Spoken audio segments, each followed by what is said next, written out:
మీర్పేటలో కలకలం రేపిన వెంకట మాధవి హత్య కేసుకు సంబంధించి నిందితుడు గురుస్వామిని పోలీసులు మీడియా ముందు ప్రవేశపెడుతున్నారు. లైవ్ లో చూద్దాం.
Okay, let's start.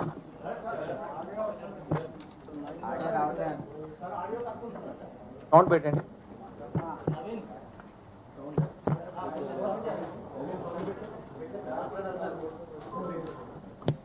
పెంచండి కొంచెం. వచ్చిందా? సరిపోయిందా?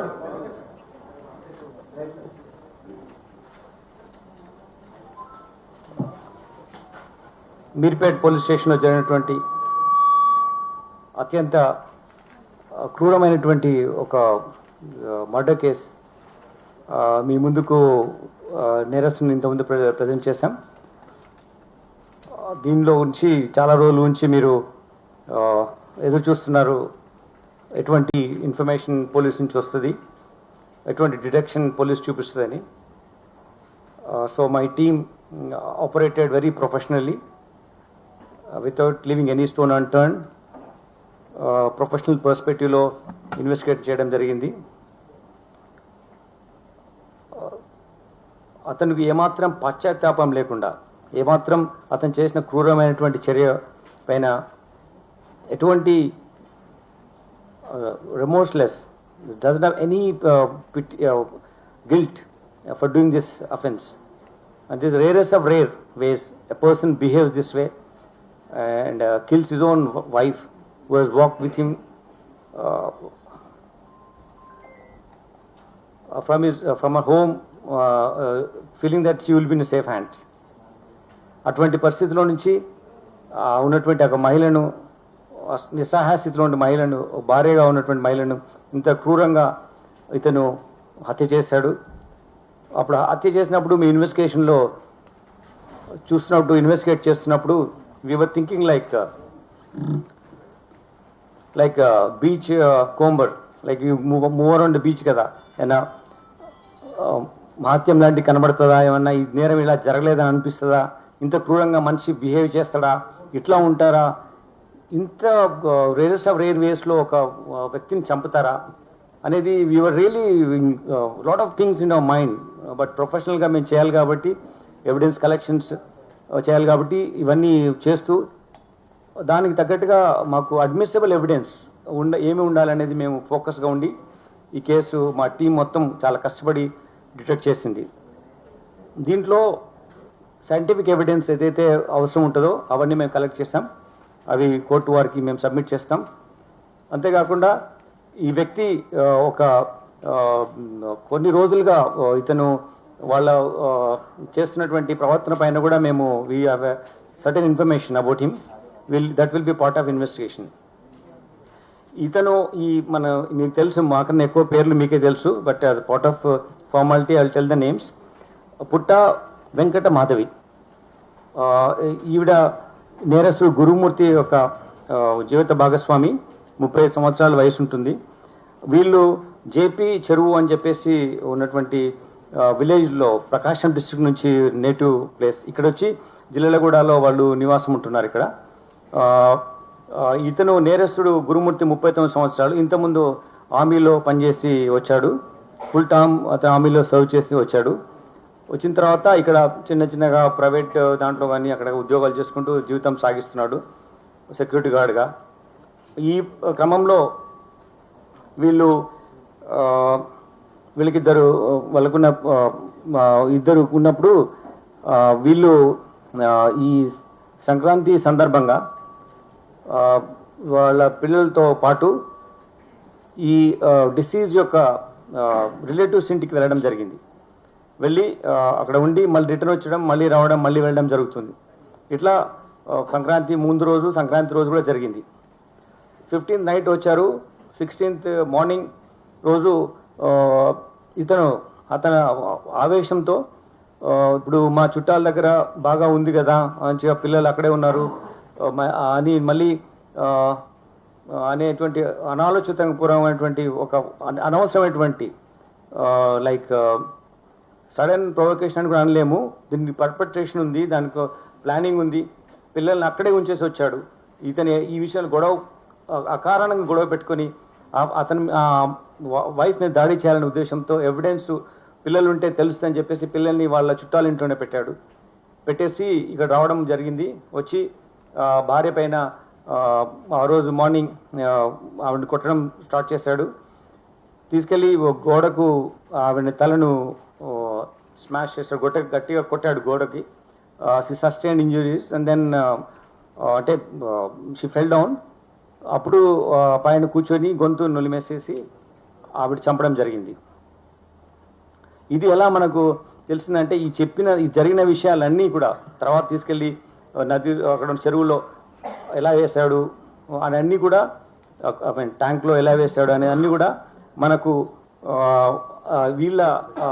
ఈరోజు వస్తువు వెళ్తున్నాడు కదా, మేము అతను ఎంక్వైరీ ఎగ్జామిన్ చేస్తున్నాం, మళ్ళీ పంపిస్తున్నాం, మళ్ళీ వస్తున్నాడు. ఆ ప్రాసెస్లో ఈరోజు ఉదయం ఈ అమ్మాయి చనిపోయిన వాళ్ళ అమ్మాయి మేనమామకు ఇతను చెప్పాడు జరిగింది ఏంటి ఇట్లా అని చెప్పేసి. ఆయన ముందు కన్ఫెస్ చేశాడు. ఆ కన్ఫెస్ చేసింది అతను వచ్చి మళ్ళీ మన పోలీస్ స్టేషన్ పిలిచినప్పుడు ఇలా జరిగిందని చెప్పాడు ఇదంతా. దీంట్లో ఇవన్నీ కొట్టడం జరిగిన తర్వాత, ఆవిడ చనిపోయిన తర్వాత ఆవిడ్ని ఇంట్లో ఉన్నటువంటి కత్తితో ఫస్ట్ లెగ్స్ కట్ చేసి, తర్వాత 2 చేతులు, బాడీ పార్ట్ ఒకటి, దెన్ తల, ఈ 4 పార్ట్స్ కట్ చేసి వీటిని ఒక వాటర్లో పెట్టి హీట్ చేస్తాం కదా మనం చిన్నప్పుడు స్నానం చేయడానికి పెట్టుకునే అటువంటి దాంట్లో పెట్టి చిన్న పార్ట్స్ చేసిన అన్ని పెట్టి వాటి హీట్ చేశాడు, బాయిల్ చేశాడు. తర్వాత వాటిని బాయిల్ చేసిన తర్వాత ఈ పీసెస్ తీసుకెళ్ళి even it's so I don't understand how a person can behave like this. It's ultimate stature of barbaric nature, inhuman way of doing things. Utterly it is rarest of rare ways of doing and killing a person this way without ఏ మాత్రం పశ్చాత్తాపం లేని విధంగా. ఆ ఇంట్లో చంపిన తర్వాత, ఆ చిన్న ఇల్లులో చంపిన తర్వాత ఒక ఇంట్లో రెంట్కుంటాడు అతను. చంపిన ఆ బాడీలో ఉన్న పార్ట్స్ తీసుకెళ్ళి ఒక పెద్ద స్టవ్, వాళ్ళ ఇంట్లో గెస్ట్లు వచ్చినప్పుడు చేయడానికి ఒక స్టవ్ ఉంది, దానిపైన పెట్టేసేసి ఆ సిలిండర్ కనెక్షన్ ఇచ్చేసేసి ఈ బాడీ బాయిల్ చేసిన పీసెస్ని ఆ మంటలో పెట్టి కాల్చాడు. కాల్చిన తర్వాత అన్ని పీసెస్ కాల్చిన తర్వాత అప్పుడు అతను అవి తీసేసి ఒక పెస్టల్తో దాన్ని రోకలి బండ దాంతో తీసుకొని ముక్కలుగా చేసి, అది వేడి అయింది, బాయిల్ అయింది, వేడి అయింది కాబట్టి అది చాలా ఈజీగా ఉంటుంది కాబట్టి దాన్ని పగలగొట్టడం జరిగింది. చిన్న పౌడర్ లాగా అయిపోయింది. అయితే లొకాట్ ప్రిన్సిపల్ ఉంటుంది. ఇక్కడ నేరస్తుడిగా నేరం చేసినప్పుడు తప్పకుండా ఆయన యొక్క ఎవిడెన్స్ అక్కడ వదిలిపెడతాడు. ఆ వదిలిపెట్టిన ఎవిడెన్స్ని పట్టుకోవడమే ఆ పోలీస్ అధికారుల బాధ్యత.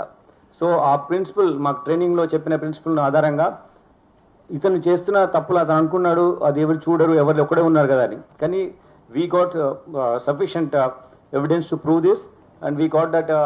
చేసిన తర్వాత ఆ ముక్కలు అవన్నీ చేసి ఒక బకెట్లో వేసి 6 o'clock టైంలో ఈవినింగ్ తీసుకెళ్ళి అక్కడ ఉన్నటువంటి జిల్లాల కూడా చెరువు దగ్గర తీసుకెళ్ళి, పెద్ద చెరువు తీసుకెళ్ళి అక్కడ వేసాడు. వేసేసి ఒక బకెట్లో ఒక పెయింట్ చేస్తారు కదా, ఆ పెయింట్ వేసే దాంట్లో పెట్టి తీసుకువేస్తాడు. అది తీసుకెళ్ళిన బకెట్ కంటైనర్ ఏది ఉందో అది సీజ్ చేయడం జరిగింది. దాని తర్వాత అతను ashes. I don't understand how to explain it. మీరు చాలా బాగా మీ ప్రెస్ వాళ్ళు చెప్తారు కానీ as a police officer I am not able to explain you the cruel way you are behaving. So అలా చేసిన తర్వాత దెన్ నీ కేమ్ బ్యాక్ హోమ్. మళ్ళీ మొత్తం అంతా పొద్దున్నుంచి కడిగినట్టుగానే మళ్ళీ కడిగి వాసన రాకుండా చూసి మళ్ళీ వెళ్ళి పిల్లల్ని తీసుకొని వచ్చాడు. అంటే చూడండి అతని మనస్తత్వం. తీసుకొచ్చి మదర్ ఎక్కడ ఉందంటే ఇట్లా బయటికి వెళ్ళింది అని చెప్పేసి ఈమె మీద లేనిపోని విధంగా చెప్పి పిల్లల్ని ఏదో చేసి పడుకోబెట్టి మెయిన్ బెడ్రూమ్ ఏదైతే అతను చేసినాడో ఉన్నాయో అది మాత్రము వెళ్లకుండా యాక్సెస్ కంట్రోల్ పెట్టి లాక్ చేసి పెట్టి బయటనే ఉండి అట్లా 2 days గడిపాడు. దాని తర్వాత వాళ్ళ పేరెంట్స్ వచ్చి అడగడము, తర్వాత విధి లేని పరిస్థితిలో మిస్సింగ్ కేసు మిస్ అయింది నాకు తెలియదు అని చెప్పడం మూలంగా వాళ్ళ మదర్ వచ్చి మనకు కంప్లైంట్ చేయడం, ఆ కంప్లైంట్ ద్వారా మనం ఇన్వెస్టిగేట్ చేయడం మొదలుపెట్టాం. ఇన్వెస్టిగేషన్ చేసినప్పటి నుంచి ఈ మేము తీసుకున్న స్టెప్స్ వల్ల చాలా వెరీ క్రెడిబుల్ అడ్మిసిబుల్ ఎవిడెన్స్ మేము కలెక్ట్ చేయగలిగాం. అతన్ని మేము తీసుకొచ్చినప్పుడు మేము క్వశ్చన్ చేస్తున్నప్పుడు ఈ ఎక్స్ట్రా జ్యుడిషియల్ కన్ఫెషన్ ఏదైతే వాళ్ళ మేనమామకు చేసినటువంటి కన్ఫెషన్ ద్వారా ఎన్నో ఇన్ఫర్మేషన్ ద్వారా మనం చేస్తున్నప్పుడు ఫస్ట్ అతను చాలా ప్లాన్డ్గా తీసుకెళ్ళి అక్కడ ఒక డంప్ ఉంటుంది అనమాట. ఇది మనం జనరల్గా తీసుకెళ్ళిపోయి వేస్ట్ అక్కడ పడేస్తాం కదా, అటువంటి ప్లేస్ ఒకటి ఉంది చెరువు దగ్గర కట్ట పక్కన అట్లా. సో అందులో పడేసాము, బాడీ పార్ట్స్ చిన్న చిన్న బ్యాగ్లో పెట్టి. అది ఎవరో మున్సిపాలిటీ వాళ్ళు తీసుకెళ్లారని వాళ్ళకి చెప్పాడు. అది యాక్చువల్లీ అది కాదు, ఆయన మళ్ళీ తీసుకెళ్లి నీళ్ళలో కలిపడమే కరెక్ట్. అట్లా ఎట్లా చెప్పేసేసి మున్సిపాలిటీ తీసుకెళ్ళిపోయారు అని చెప్పి మిస్లీడ్ చేయడానికి కూడా ట్రై చేస్తాడు. చాలా విధాలుగా అతను పోలీసును మిస్లీడ్ చేయడం కానీ ఈవెంట్ చేయడం చేస్తాడు. సో మేమంతా సీన్ ఆఫ్ అఫెన్స్ రీకన్స్ట్రక్ట్ చేసి అతను అక్కడ ఎక్కడైతే వేసాడో తర్వాత చెప్పిన దాని వల్ల సీన్ వెళ్ళి చూసి ఆ మెటీరియల్ అంతా సీజ్ చేసాం. దానికి తగ్గట్టు ఆ బాడీలో మనం అడ్మిసిబుల్ పార్ట్స్ ఏమైతే ఉంటాయో ఎవిడెన్స్ ఎస్టాబ్లిష్ చేయడానికి కూడా మేము సీజ్ చేసాం. అవి మేము టెక్నికల్ పర్స్పెక్టివ్లో లీగల్ ఎయిడ్స్ ద్వారా మేము దాన్ని ప్రూవ్ చేస్తాం. దాని తర్వాత ఇది ఫాస్ట్ వేలో కన్విక్షన్ తెచ్చుకోవాలనే ఉద్దేశంతో ఉన్నాం. కాబట్టి మేము తొందరలోనే ఇన్వెస్టిగేషన్ కంప్లీట్ చేసి మేము ఛార్జ్ షీట్ చేస్తాము ఈ కేసును.